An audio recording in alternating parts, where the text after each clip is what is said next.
Nahmaduhu wa nusalli ala rasulil karim. Allahumma salli ala sayyidina Muhammad. InsyaAllah hari ini kita dengar hadis di dalam fadilat sedekah dalam bab celaan bakhil. Diriwayatkan oleh Sayyidina Abdullah bin Amr bin Al-As radhiyallahu anhu meriwayatkan bahawa Rasulullah sallallahu alaihi wasallam bersabda, permulaan kebaikan umat ini ialah dengan sifat yakin, yakni kepada Allah Subhanahu wa taala, dan zuhud, dan permulaan kerosakannya ialah dengan sifat bakhil dan panjang angan-angan. Hadis riwayat Baihaqi. Sayyidina Abdullah bin Amr bin Al-As radhiyallahu anhu meriwayatkan bahawa Rasulullah sallallahu alaihi wasallam bersabda, permulaan kebaikan umat ini ialah dengan sifat yakin, yakni kepada Allah Subhanahu wa taala, dan zuhud, dan permulaan kerosakannya ialah dengan sifat bakhil dan panjang angan-angan. Hadis riwayat Baihaqi. Keterangan, sebenarnya sifat bakhil pun lahir daripada angan-angan yang panjang. Seseorang itu membuat rancangan-rancangan yang jauh ke depan. Kemudian dia akan berfikir untuk mengumpulkan harta untuk rancangannya itu. Jika seseorang itu selalu mengingati mati dan selalu berfikir tidak tahu berapa hari saja lagi akan hidup, maka tidak perlu berfikir untuk membuat rancangan yang panjang-panjang dan tidak perlu untuk mengumpulkan harta yang banyak. Bahkan jika sentiasa mengingati mati, maka berfikir untuk mengumpulkan keperluan kehidupan akhirat yang kekal itu akan sentiasa ada.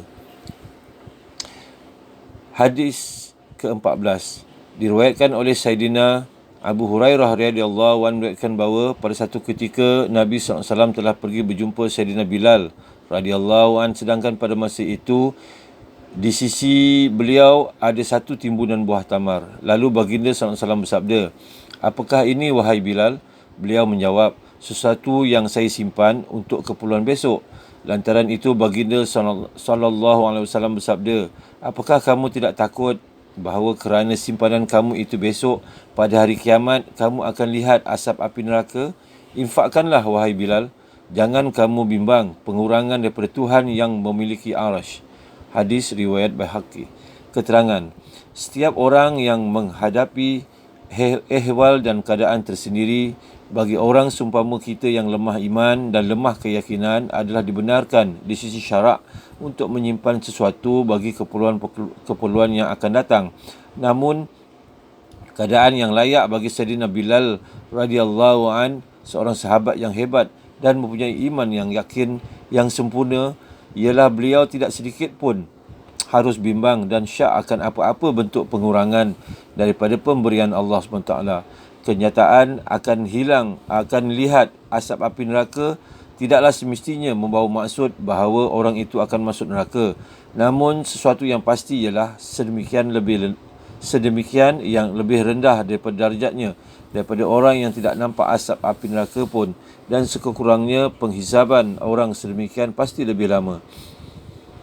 Ada beberapa hadis Nabi SAW yang memberi amaran api neraka terhadap sahabat-sahabat yang menyimpan walaupun jumlah wang yang sedikit, seumpama 1 atau 2 dinar sebagaimana yang akan dibentangkan dalam keterangan hadis kedua dalam bab ke-6 nanti.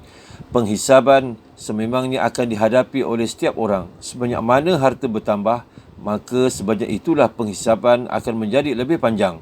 Baginda SAW telah bersabda, pada satu ketika semasa Mi'raj, saya pergi berdiri di pintu syurga. Saya melihat yang paling ramai memasuki syurga ialah orang miskin, manakala orang kaya masih dalam